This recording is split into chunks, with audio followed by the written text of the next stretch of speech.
Maraming estudyante ang masaya at excited sa pagpasok sa paaralan, pero ang first day ng ilan na uwi sa iyakan ng mga chikiting na ayaw magpaiwan sa mga magulang. Alamin ang mga tagpong iyan sa umaarangkadang balita ni Lestor Aler.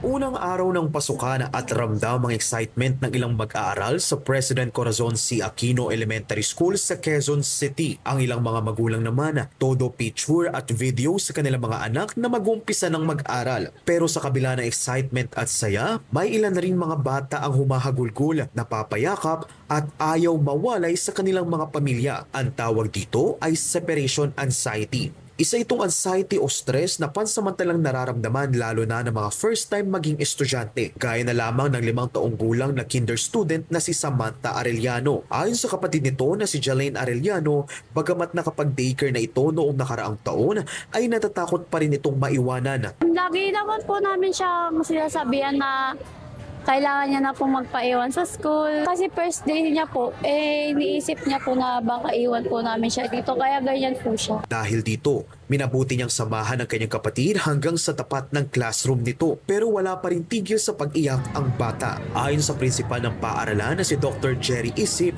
nakipagpulong na sila sa mga magulang at guro kaugnay sa ganitong sitwasyon. Ahead of time, kinakausap na namin ng mga magulang. Mayroong orientation sa mga teachers na kunin kaagad yung mga number ng mga parents para i-guide sila, i-message. At the same time, ahead of time, last week, nagkaroon na tayo ng orientation sa mga parents. Hamon naman sa paaralan ng kakulangan sa classroom na maaari pang makadagdag sa stress ng mga estudyante. Mula kasi sa 112 classrooms, nasa humigit kumulang 45 classrooms ang kinakailangan lagyan ng divider upang magamit ng 2 seksyon. At dahil din sa mataas na bilang ng estudyante ay shifting ang klase dito. Meron po tayong dinagdag na mga classrooms na hinati, bagamat tumutulong ating local government at pumunta na po rito para i-soundproof yung mga division, yung mga partition room natin. Inaasahan kasi na aabot sa humigit kumulang 8,500 enrollees ang papasok sa naturang paaralan ngayong taon. Mas mataas raw ito kumpara sa mahigit 8,200 enrollees noong 2025. Ako si Lestor Aler ng PRTV News, nagseserbisyo para sa Pilipino.